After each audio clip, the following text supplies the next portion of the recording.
Allora, Unicirculars Ambiente scrive che per un sistema economico davvero circolare nell'uso delle risorse è necessario seguire un'agenda di lavoro nei prossimi 2 anni che ci consenta di compiere il definitivo salto di qualità. Allora, noi abbiamo in linea Paolo Barberi, proprio presidente della sezione di Unicircola di Asso Ambiente. Barberi, buon pomeriggio. Senta, perché serve questo salto di qualità? Perché a leggere questi numeri il salto di qualità lo abbiamo già fatto. Buon pomeriggio. Allora, noi abbiamo fatto il salto di qualità per quanto riguarda la capacità, diciamo, del comparto industriale e delle aziende che recuperano materia dai rifiuti, in quanto in alcuni settori, ad esempio, abbiamo superato addirittura gli obiettivi UE. Ma bisogna fare attenzione perché il ciclo si chiude quando diciamo tutti gli step e tutti gli obiettivi e i compiti sono assolti, e ce n'è uno che è fondamentale e che è quello della capacità del mercato di riutilizzare i prodotti che derivano dal riciclo.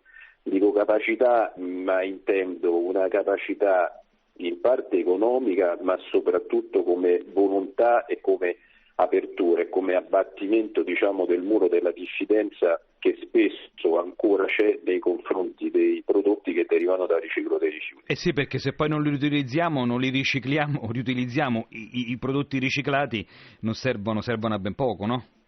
Non c'è dubbio, in alcune filiere, ad esempio in quella degli inerti, ad esempio questo è un problema reale, nonostante gli impianti preparino prodotti che sono conformi a tutti quanti i requisiti di mercato e idonei all'utilizzo, diciamo, nei cantieri, e questi spesso rimangono per una quota anche importante stoccata all'interno degli impianti, e questo da una parte potrebbe essere diciamo un aspetto positivo, in quanto si preparano degli stoccaggi importanti che si spera possano essere consumati ad esempio nella realizzazione delle grandi opere previste infrastrutturali previste dal Certo. PNRR, ma dall'altra parte c'è bisogno che il controllore e il legislatore capisca che questi stoccaggi non possono diventare un problema di carattere normativo, non possono essere una spada di Damocle che gli impiantisti hanno sul proprio capo. Quindi, ripeto, l'incentivo del mercato e anche l'emanazione e in qualche modo anche la preparazione, la progettazione di una normativa, di tutto un insieme di norme che favoriscano il mercato e quindi il recupero di materia dai rifiuti e non che frappongano ostacoli appunto al raggiungimento degli obiettivi dell'economia circolare.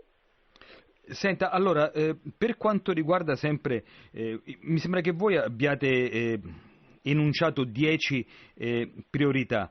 C'è un ruolo che deve avere anche l'autorità in questo settore, in questo caso ARERA? Allora, il ruolo diciamo che deve avere ARERA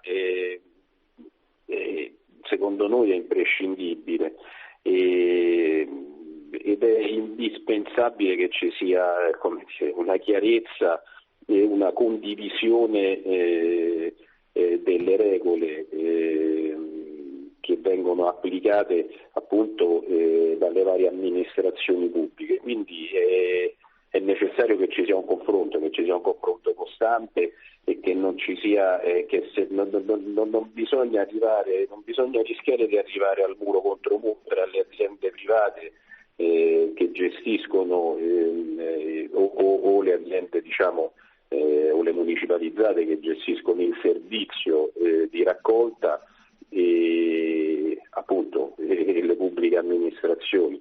Bisogna capire che stiamo giocando tutti la stessa partita e che gli interessi sono comuni, in quanto i rifiuti vengono prodotti da un sistema economico, da un sistema sociale, da un sistema produttivo, e lo stesso sistema produttivo si deve dotare esso stesso dal proprio interno, e facendo collaborare tutti quanti i portatori di interesse si deve dotare di un complesso di norme e di regole che consentano appunto che tutto funzioni, dalla raccolta agli stoccaggi, al recupero e poi di nuovo al mercato. Eh sì, perché altrimenti poi i vari soggetti giocano l'uno contro l'altro, lo stiamo vedendo in alcune grandi città dove i problemi sono evidenti. Allora io ringrazio per essere stato con noi Paolo Barberi, Presidente della sezione Unicircola di Assambiente. Buon pomeriggio Barberi.